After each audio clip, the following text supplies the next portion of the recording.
తాజాగా ఫిగర్ 02 అనే ఒక ఏఐ రోబోట్ యొక్క టేజర్ అనేది మార్కెట్ లో హల్చల్ చేస్తుంది. ఓపెన్ ఏఐ కంపెనీ వాళ్ళు, మైక్రోసాఫ్ట్ కంపెనీ వాళ్ళు, ఎన్విడియా వంటి కంపెనీలు, ఇన్ని దిగ్గజ కంపెనీలు ఈ స్టార్ట్అప్ కంపెనీలు ఇన్వెస్ట్మెంట్ చేయడం జరిగింది. అయితే ఈ పర్టికులర్ రోబోట్ యొక్క ప్రత్యేకత ఏంటి, ఏఐకి ఈ రోబోట్ కి సంబంధం ఏంటి, ఈ రోజు మన ఏఐ తెలుగు ఛానల్ తెలుసుకుందాం. నమస్తే, నేను మీ కృష్ణ చైతన్య మండేలా, మీరు చూస్తున్నారు ఏఐ తెలుగు. రీసెంట్ గా మన AI Telugu channel beginner course 5th batch July 30 తారీఖున అయితే స్టార్ట్ అవడం జరిగిందండి. ఇంకా చాలా మంది స్టూడెంట్స్ అయితే దీని గురించి ఎంక్వైరీస్ చేస్తున్నారు. ఎవరైనా AI Telugu channel beginner course 5th batch లో జాయిన్ అవుదాం అనుకున్నట్లయితే స్క్రీన్ పై కనిపించే నంబర్ కి వాట్సాప్ చేయండి. ఫస్ట్ అయితే మనం ఫిగర్ 02 వాళ్ళు రివీల్ చేసిన టేజర్ వీడియో అయితే ఒకసారి చూద్దామండి. మనం ఒకసారి ఆ టేజర్ వీడియో సరిగ్గా గమనించినట్లయితే మరీ పెద్ద వీడియో అయితే కాదు, బట్ ఇందులో కొన్ని మైన్యూట్ డీటెయిల్స్ మనం సరిగ్గా గమనించినట్లయితే ఆ రోబోట్ యొక్క చేతి వేళ్ళు ఏదైతే ఉన్నాయో వాటిని కూడా వీళ్ళు అడ్వాన్స్డ్ లెవెల్ లో డిజైన్ చేసినట్టుగా తెలుస్తుంది. అలానే ఈ రోబోట్ వచ్చి 150 న్యూటన్ మీటర్ల టార్క్ తో అయితే వర్క్ చేస్తుందని చెప్తున్నారు. అంటే కొంచెం ఫోర్స్ ఎక్కువగానే పనిచేస్తుంది అనమాట. అలానే 195 డిగ్రీల ఫ్లెక్సిబిలిటీతో కూడా వర్క్ చేస్తుందని చెప్తున్నారు. ప్రెసెంట్ మనకు రోబోటిక్స్ లో కొంచెం ఎక్కువ ఫ్లెక్సిబిలిటీ అనేది చెప్పుకోవచ్చు ఈ పర్టికులర్ ఫిగర్ 02 సంబంధించిన రోబోట్. ఇక కంపెనీ వాళ్ళు చెప్పే విషయం ఏంటంటే ఈ ఫిగర్ 02 అనే ఒక రోబోట్ ప్రపంచంలోనే మోస్ట్ అడ్వాన్స్డ్ రోబోట్ కింద మేము దీని మీద టెక్నాలజీని బాగా డెవలప్ చేస్తున్నామని అయితే చెప్తున్నారు. అసలు ప్రధానంగా దీని అప్లికేషన్ చూసుకున్నట్లయితే ఏఐ టెక్నాలజీని ఇంటిగ్రేట్ చేసిన ఈ పర్టికులర్ ఫిగర్ 02 రోబోట్ ఎవరైతే మనుషులు రెగ్యులర్ గా చేసే పనులు అయితే ఉంటాయో వాళ్ళకి సహాయం చేయడం కోసం తానంతటా అదే డెవలప్ చేసుకుంటుంది అనమాట. సాధారణంగా రోబోట్స్ కి కొన్ని ప్రీ డిఫైన్డ్ ప్రోగ్రామ్స్ ఉంటాయి.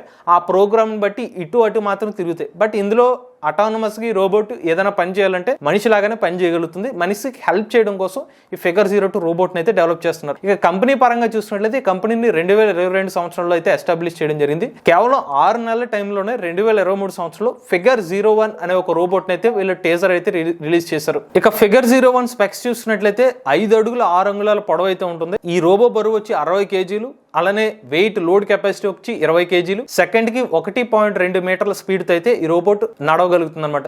ఇవి ఇనీషియల్ గా 2023 సంవత్సరంలో వీళ్ళు తీసుకొచ్చిన ఫిగర్ 01 లోనే స్పెసిఫికేషన్స్. ఇనీషియల్ గా వీళ్ళ ప్లాన్ ఏంటంటే మ్యానుఫ్యాక్చరింగ్ వంటి ప్రాంతాల్లో, లేదంటే మనుషులు అంత ఫ్లెక్సిబుల్ గా పనిచేయని ప్రాంతాల్లో, ఏదైనా మనకి మైనింగ్ అటువంటి ఇండస్ట్రీస్ లో కొంచెం కష్టతరమైన ఉద్యోగాలు ఏదైతే ఉంటాయో అక్కడ ఈ రోబోట్ యూజ్ చేయాలని, అలానే మ్యానుఫ్యాక్చరింగ్ ప్రాసెస్ లో కానీ కొన్ని రిపిటేటివ్ టాస్క్ ఏదైతే ఉంటాయో, బోరింగ్ జాబ్స్ ఏదైతే ఉంటాయో వాటిని ఫోకస్ చేసి ఈ రోబోట్స్ అక్కడ రీప్లేస్ చేయాలని చెప్పి కంపెనీ వాళ్ళు అయితే ప్లాన్ చేయడం జరిగింది. అలానే ఆశ్చర్యకరమైన విషయం ఏంటంటే ఈ కంపెనీ వాళ్ళు ఫిగర్ 01 రోబోట్ తో వీళ్ళు BMW కంపెనీ వాళ్ళతో టైఅప్ అవడం కూడా జరిగింది. అంటే BMW సంబంధించిన మ్యానుఫ్యాక్చరింగ్ ప్లాంట్ లో వీళ్ళ రోబోట్స్ ని యూజ్ చేయడం కోసం ఒప్పందం కూడా కుదుర్చుకున్నారు. దాంతో పాటుగా వీళ్ళు ChatGPT సంబంధించిన వాళ్ళ కోడ్స్ ఏదైతే ఉంటాయో వాయిస్ కమాండ్స్ ని ఇంటిగ్రేట్ చేసుకున్నారు ఈ ఫిగర్ 01 రోబోట్ లో. ఇప్పుడు తీసుకొచ్చిన ఫిగర్ 02 రోబోట్ లో మరింత అడ్వాన్స్మెంట్ ఆప్షన్స్ అనమాట. అంటే మరింత యాక్యురేట్ గా పనిచేయడం కానీ, మరింత ఎక్కువ లోడ్ కెపాసిటీని మోయడం కానీ, మరింత పవర్ఫుల్ గా కానీ, ఇవన్నీ అప్గ్రేడ్స్ అనేవి ప్రెసెంట్ వచ్చిన ఫిగర్ 02 రోబోట్లు అయితే వీళ్ళు అప్గ్రేడ్ చేశారు. ఇంకొక ముఖ్యమైన విషయం ఏంటంటే ఈ figure 02 robot almost production ready అని చెప్తున్నారు. అంటే మార్కెట్ లో అందుబాటులో రావడానికి అనేది సిద్ధమవుతుంది అనమాట. ప్రెసెంట్ టెస్లా కంపెనీ వాళ్ళు అయితే వాళ్ళ రోబోట్స్ అయితే డెవలప్ చేస్తున్నారు. ఇలా చాలా కంపెనీస్, చైనా సంబంధించిన కొన్ని కంపెనీస్ రోబోట్స్ అయితే డెవలప్ చేస్తున్నారు. దాంతో పాటుకి ఫిగర్ కంపెనీ వాళ్ళు కూడా పెద్ద పెద్ద కంపెనీలు బ్యాకప్ ఉండడం వల్ల అయితే మరింత అడ్వాన్స్ ఫీచర్స్ వీళ్ళు డెవలప్ చేస్తున్నామని చెప్తున్నారు. దీంట్లో ఉన్న మరికొన్ని ప్రత్యేకతలు ఏంటంటే ఓపెన్ ఏఐ సంబంధించిన ఈ ఇంటిగ్రేషన్ యూజ్ చేయడం వల్ల, ChatGPT ఇంటిగ్రేషన్ యూజ్ చేయడం వల్ల వాయిస్ కమాండ్స్ తో కూడా ఈ రోబోట్ అనేది పనిచేయబోతుంది. ఒక మాటలో చెప్పాలంటే ఒక సూపర్ ఏఐకి కాస్త ఒక 2-3 లెవెల్స్ తక్కువ అయినప్పటికీ కూడా దాని దిశగా ప్రయాణిస్తున్నట్టుగా చెప్తున్నారు.